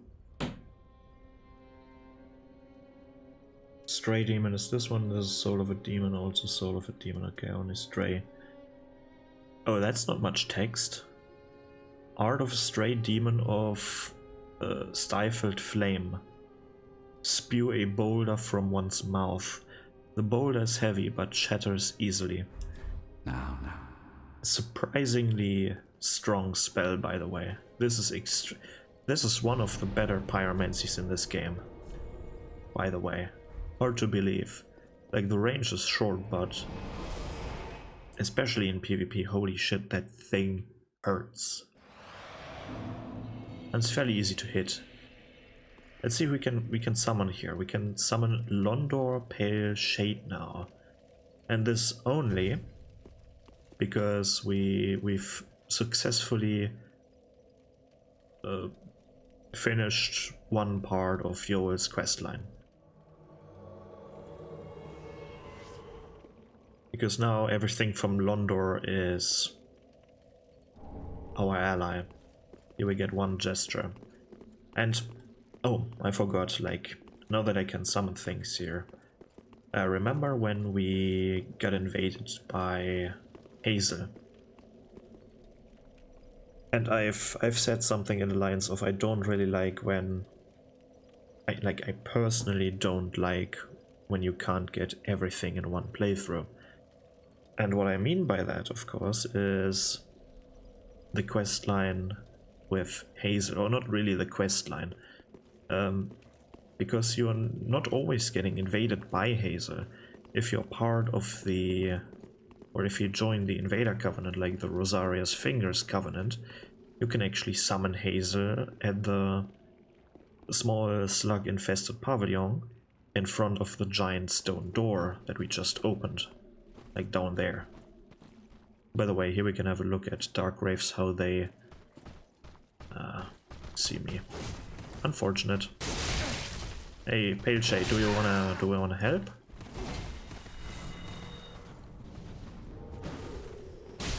Let's see what spells they use. They also have the Dark Hand.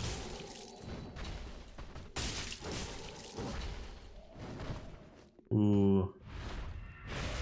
Ooh.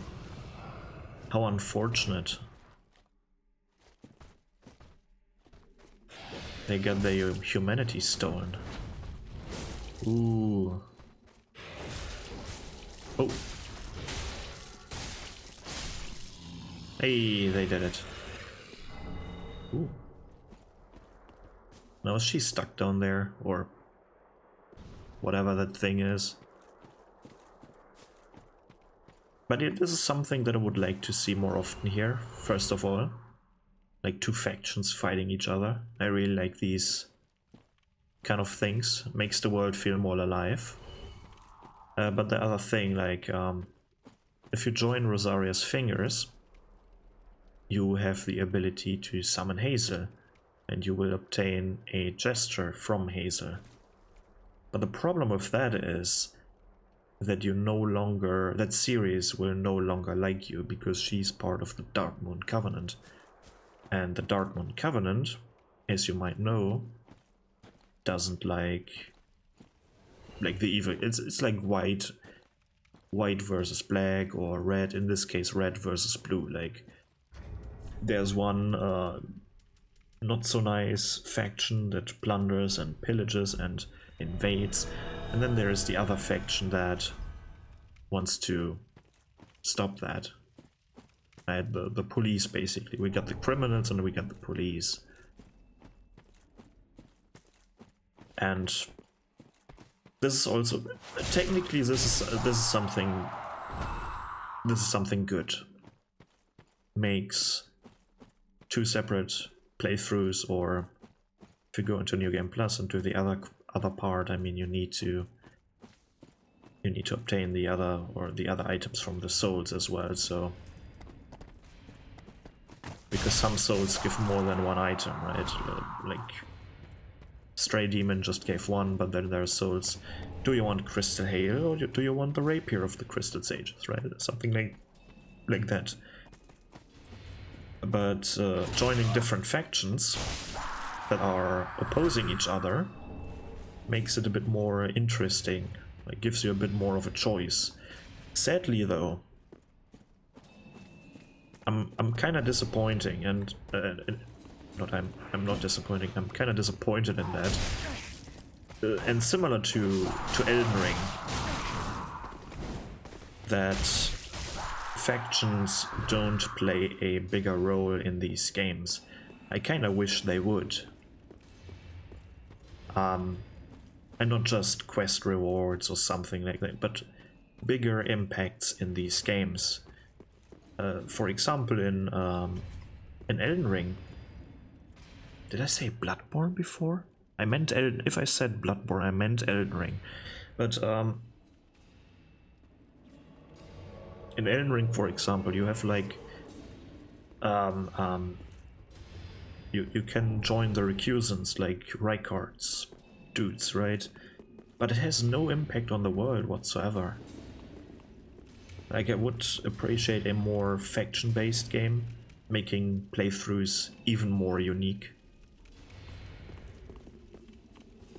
Because Rosaria's fingers aren't doing shit. Like, okay, you're missing Ciri's questline, which is bad. But that's it.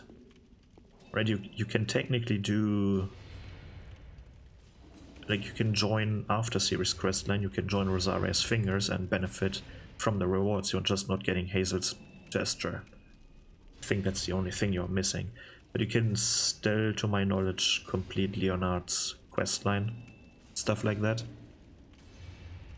But yeah, we're at the Farron's Legion, and the weird part is you can only summon 1 Phantom to this boss fight.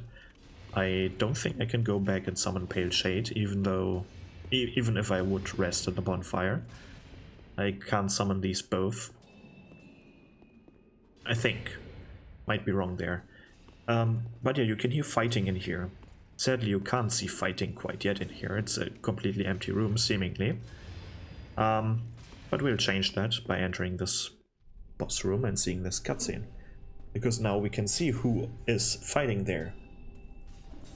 Because it's the Undead Legion, or part of the Undead Legion, fighting part of the Undead Legion.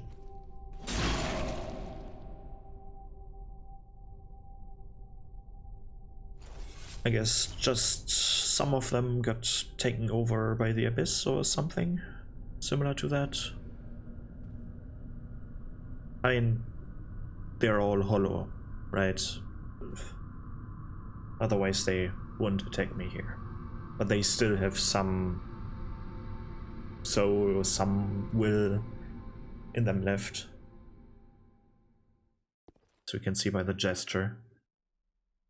But if you see in their faces, like, they're completely hollowed out. And this is probably, again, one of the best musics in the game. And here we can see the gimmick of the first phase of this boss fight.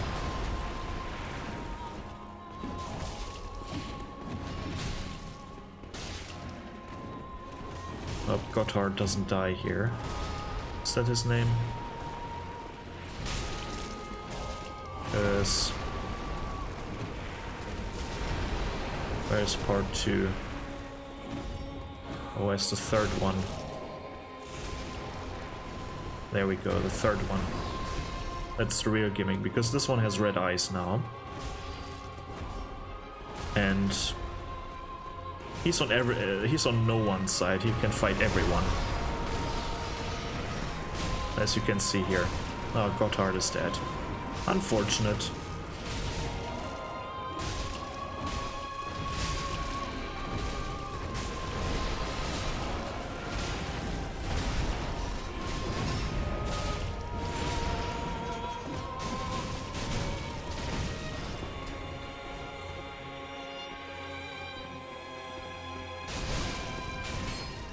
But this is definitely one of the best soundtracks in this game. Surprisingly up there with the Deacons of the Deep. Because I really like that soundtrack as well. But no second phase, of course. Now the blood of all of these, all of the Legion, converges onto one corpse. Awakening their true power. And also ambering them. Because every lord in this game has a ambered face. Like they've all linked the fire before.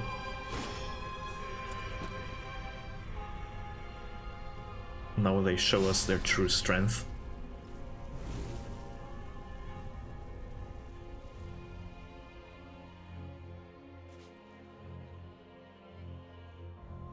But the cool part about the design of their armor is that you can see these tendrils on their cape, for example. We can see that. You could see it in the cutscene better.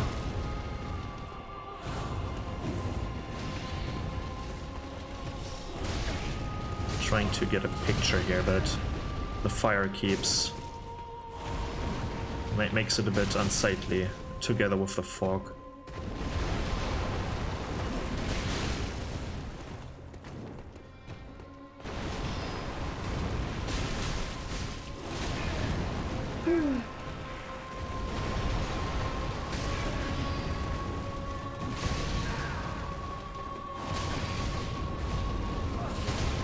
Let's showcase a bit the moveset.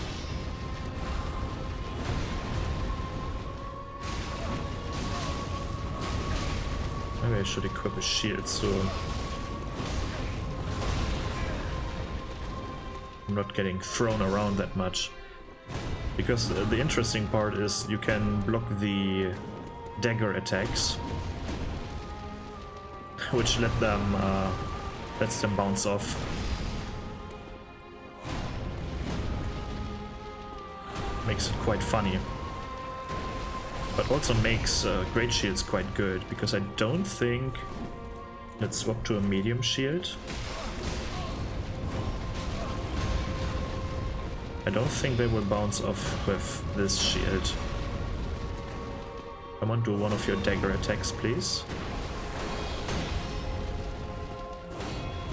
Oh, he bounces off still.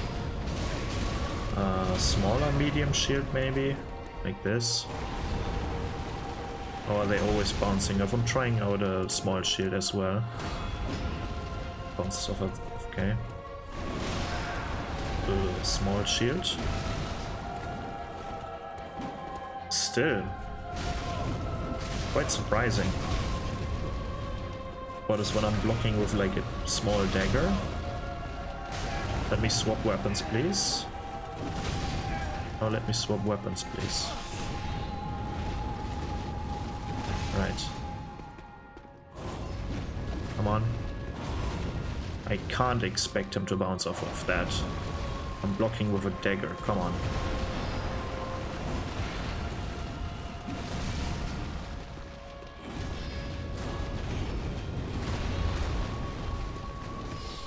No, he's not bouncing off. Okay, he bounces off with every shield. Off of every shield, which is kinda strange. What is if I use a bigger weapon? Like a great axe, for example. Let me two-hand my weapon, please. Stop staggering me. Thank you. Kinda interested by that. I really like this boss fight. He bounces off a bigger weapon as well. Holy shit. That's kind of funny. But yeah, what I really like about this boss fight is the second phase. It's so much fun to fight this one. And the first phase is also fun. Like the first phase satisfies the thing in me that I really like it when NPCs fight each other, and it's like a 2v2 fight almost, or sometimes 2v3 even, if you have a phantom with you. But then in the second phase you get your standard fight against a normal boss, right? On top of that, a very cool boss with an awesome soundtrack to it. What I don't like that much though is that every time you die, even in the second phase, that you have to do the first phase again. I kinda get it, and I'm glad that it's the case, but I kinda would prefer if you could decide whether or not to do the first phase again. Or maybe, nah, I take that back, it's better this way. It's better the way it is right now. I feel like just a stupid idea of mine.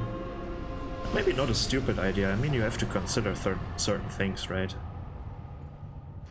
And then you have to think it through, and then decide if it's something you want in your game or not. You shouldn't just say, oh, this is stupid and this is definitely the best thing. Like, consider your different options and think about them, and then come to a conclusion if this is the right thing for your game or not. But yeah, these were the Abyss Watchers. Really fun fight. The successors of Artorias. And here we have Ceres, because we retrieved the ashes. Hello again. I have since heard a great deal about you. For one, that you are most gentle of heart.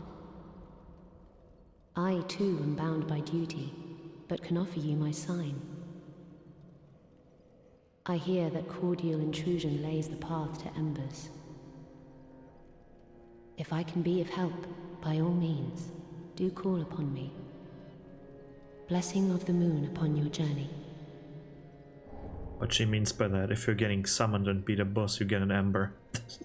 That's basically what she said. Like, cordial, whatever, cooperation, whatever she said, leads to embers.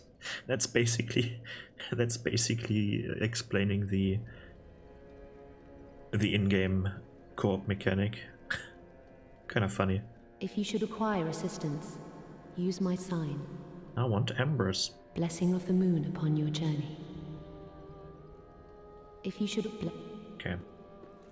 So, what do you have to say about that? I've beaten them. You offed the Lords of Cinder, the undead legion. So that's how they're delivered to their thrones. I pity the sorry souls. Is that really Lordship's last reward?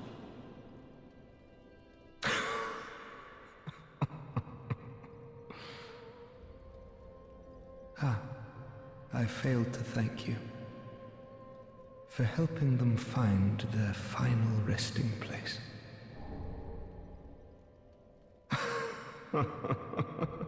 I pity the sorry. There's also Aegon that we can talk to, but first let me put these heads on their throne. Are these even there? Oh no, these are the heads. They're even... The skulls are still there. I didn't remember beheading them, but okay.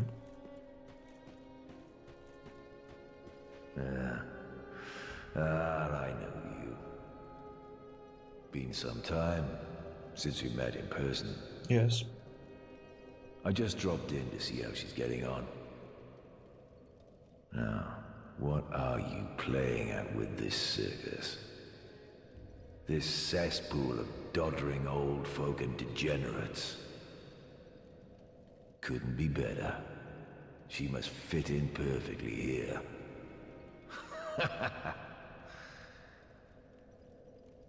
This place is as couldn't hope for better.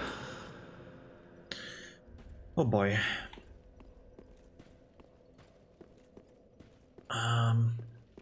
Anything else before I have my final verdict about the Farron Legion? I guess we can read their...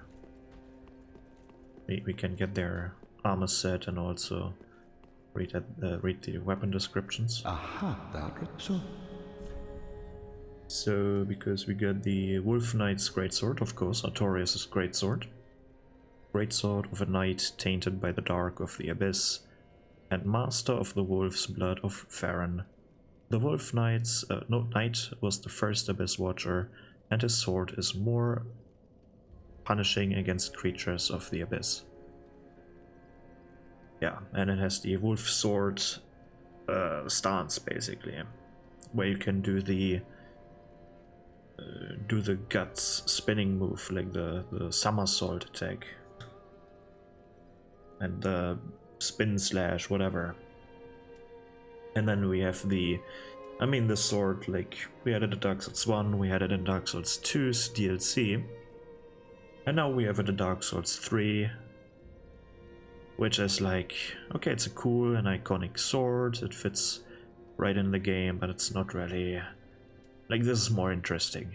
Like, the Farron Greatsword is more interesting, it's something new, right?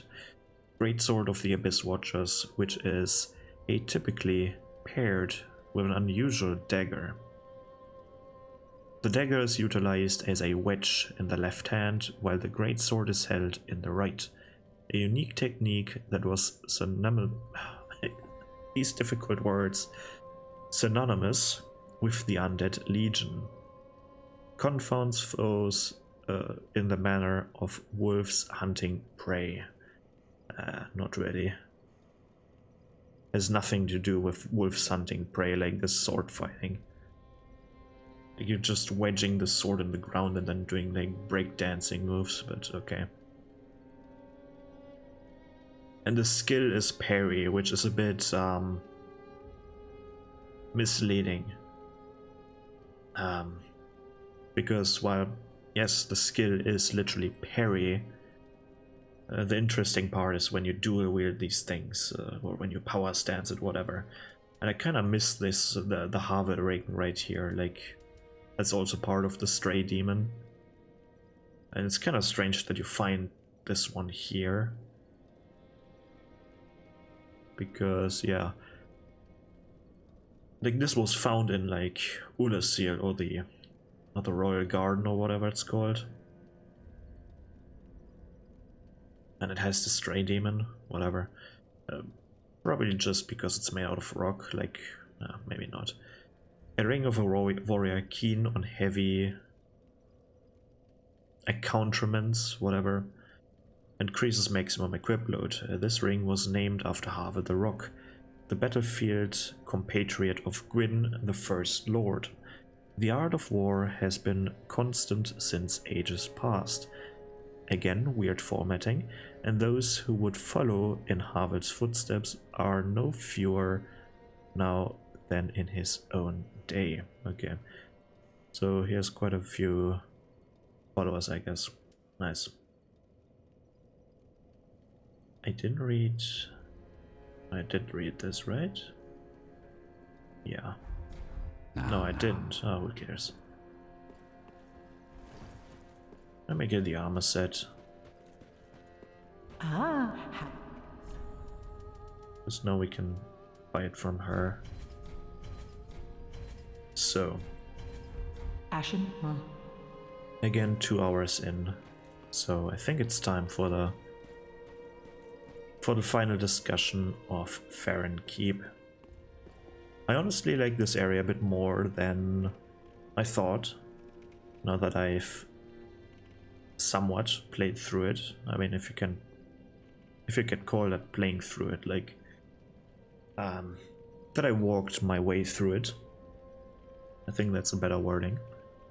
I enjoyed it quite a bit more than the Cathedral of the Deep, I must say. Just because the theme is stronger presented, I feel like. Well, the lore, like, it's the lore of the Abyss and stuff like this, and Olasir. We've all seen it, and it's kind of nice to revisit some of these areas and see what they have been, what they have become, and what this kingdom has built upon it, on that legacy. It's kind of nice to see that, but ultimately, like, the Cathedral of the Deep has more interesting lore, I must say. But the way the level has been built is more interesting in this case, in my opinion. Like, I like the swamp. For some reason, like, me liking a poison swamp is something very unusual. Usually, I don't know, poison swamps are not fun. But this one kind of is. Like, for one, the poison isn't really that big of a problem. Sure, it's draining your HP, but you have some ways to counteract that. If you, for example, are a cleric, you can technically use your FP to heal you, because you have, like, where are the spells? You have the ability to buy replenishment and to use caressing tears to heal poison, and replenishment to heal you. What you can also use is the Saint Tree Bellvine. Like, this one has Gentle Prayer, and it only requires you to, I mean, it requires 18 faith, so but Gentle Prayer, what it's doing is recovers also HP, so you can use this one instead. It only requires 13 FP to cast. But I think, if I remember correctly, let me test that really quickly. If I use this, we can't see the healing effect. Now we can see the healing effect without the ring on. But yeah, you need the chime in your hand in order for the healing effect to take place. Because once you put it away, as you can see, we have the buff now, and now it's gone. So no shield for you, I guess. But it's an option. And if you're not a cleric, it might be a bit more draining to your HP. But it's not all bad. First of all, there are quite a few islands that you can take rest on, so you don't necessarily need to be poisoned. And, like, the checkpoints are not far away, to be honest. It's a fairly short and easy route through that swamp. So the poison isn't really the problem. The Elder Gru, sadly we haven't gotten any weapons out of them. Of the Gru, I mean, to see their lore, but the Elder Gru in particular are probably the most part of the most, together with the upright standing Gru without weapons, the ones that like to grab you, are probably the most dangerous enemies there. Sure, the basilisks are somewhat dangerous because of their curse fog, but shouldn't be that big of a problem. And the Gru, the Elder Gru, are, if you know how to beat them out, so fairly easy. You can easily dodge all of their attacks. Sometimes you're getting hit by 1 or 2 skulls, but that shouldn't be that big of a problem. They don't deal that much damage if only 1 or 2 hit you. If all of them do, that's a different story, but yeah. Like, I personally find the enemy, like, if I have to compare the last 2 areas, like the Farron Keep and the Cathedral of the Deep with each other, I feel the level design much more intriguing in the Poison Swamp. You have your little mission that you have to do, that you can do. Because it's just one big place with a few trees in it and these 3 flames, you can decide what path you take through the poison. You don't have to take the route that I took, you can take a completely different route. And the enemies are more interesting in my opinion than the deacons. And yeah, I don't know, I just enjoy this area a bit more to play through. Doesn't mean that the lore is better or worse, because as I said, Abyss lore we had in the previous games as well, especially in Dark Souls 1, so there's nothing new. And Ulasi we already had as well, it's nice to see that again, as I've said. But the Deacons of the Deep and the Deep lore itself is a bit more enticing, it's something new and exciting. So that's that. Even though the level is not as vertical, it's still quite fun, because you have to create your own route and you have to be careful not to disorient yourself. But yeah, that's what I would say about, or what I'm saying about this area. I hope you liked this episode, and I see you in the next one. Goodbye.